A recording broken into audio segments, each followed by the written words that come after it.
Girando os nossos assuntos de Brasília, a Procuradoria-Geral da República concluiu a análise das defesas dos denunciados na suposta tentativa de golpe e reiterou a denúncia contra os membros do Núcleo 4. Janaína Camelo explica melhor pra gente esse caso. Bom dia mais uma vez a você.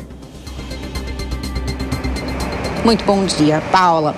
Pois é, essa análise ela já foi entregue ao Supremo Tribunal Federal e, como você disse, se refere à parte dos acusados, exatamente ao chamado Núcleo 4, porque essa denúncia ela foi dividida em vários núcleos, de acordo aí com a atuação desses acusados pela Procuradoria-Geral da República. Então, esse Núcleo 4, ele foi definido como aqueles que participaram dessa suposta trama golpista aí de Estado, disseminando notícias falsas. Então, notícias falsas com ataques antidemocráticos, discursos de ódio ali contra autoridades, instituições democráticas, notícias falsas, enganosas aí a respeito do processo eleitoral, segundo as investigações.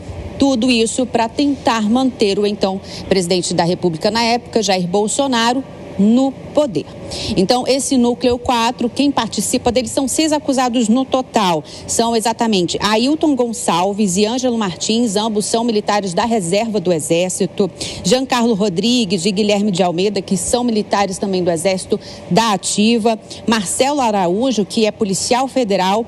E Carlos César Rocha, que é presidente do Instituto Voto Legal, que foi aquele instituto que elaborou um relatório apresentado ao Tribunal Superior Eleitoral, questionando a lisura das urnas eletrônicas. Então, analisando essas manifestações, a Procuradoria-Geral da República, nessa análise enviada ao STF, como você disse, Paula, reforçou a denúncia contra esses acusados, pedindo que eles todos se tornem réus no Supremo Tribunal Federal. Agora, o ministro Alexandre de Moraes, que é o relator desse caso, tem um prazo de 5 dias para se manifestar com relação a essa análise da PGR, então marcar aí o julgamento, se aceita essas denúncias, o julgamento na primeira turma, que vai avaliar se aceita essas denúncias ou não da Procuradoria-Geral da República. Lembrando que já temos 3 julgamentos marcados, sobre demais núcleos, Núcleo 1, Núcleo 2 e Núcleo 3. O primeiro julgamento que vai acontecer na próxima terça-feira, que é o julgamento do Núcleo 1, que é o chamado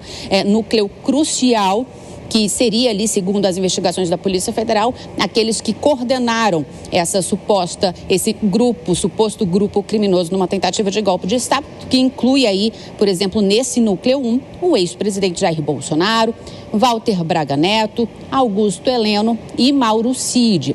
E aí os outros 2 julgamentos já foram marcados também para abril. Então, tudo vai ficar a cargo da primeira turma do Supremo Tribunal Federal, se aceita ou não essas denúncias da Procuradoria-Geral da República. Lembrando que são ao todo mais de 36 aí acusados nessa denúncia. Se essas denúncias forem aceitas, eles virão réus em ação penal no Supremo Tribunal Federal. Com relação ao Núcleo 1, a expectativa é que o julgamento, caso essas denúncias forem aceitas e eles virarem réus em um processo no STF, a ideia é que, pelo menos com relação ao Núcleo 1, que inclui o ex-presidente Jair Bolsonaro, esse julgamento, para saber se serão sentenciados, condenados, termine ainda ao longo desse ano. Paulo. Janaína Camelo falando diretamente de Brasília. Eu quero chamar o Diogo da Luz agora para a gente falar sobre esse assunto também, esse Núcleo 4, assim como a Janaína Camelo falou para a gente, ele é composto majoritariamente por 6 pessoas do Exército. É isso, assim como a Janaína Camelo falou para a gente, por militares do Exército. Isso, de fato, vai enfraquecer as Forças Armadas, Enfraquece ali a imagem das Forças Armadas. E o que a gente tem visto é que não tem tido, de fato, um perdão, anistia para esses acusados. Paula, não me parece que enfraqueça as Forças Armadas, não, porque é muito claro que as pessoas agiram isoladamente, não houve participação das forças propriamente.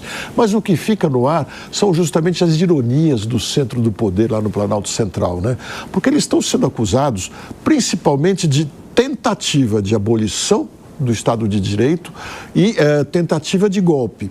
Enquanto essa lei foi sancionada justamente no governo Bolsonaro em 2019, nenhum outro caso de crime, a tentativa ou o planejamento, se não se iniciar, é crime. Apenas isso. E nós não temos jurisprudência, porque, como eu disse, a lei é de 2019. A mim parece que essas duas leis não deveriam existir, porque pensar algo errado, politicamente, pode ser altamente reprovável, mas isso não quer dizer que seja crime. Crime é outra história.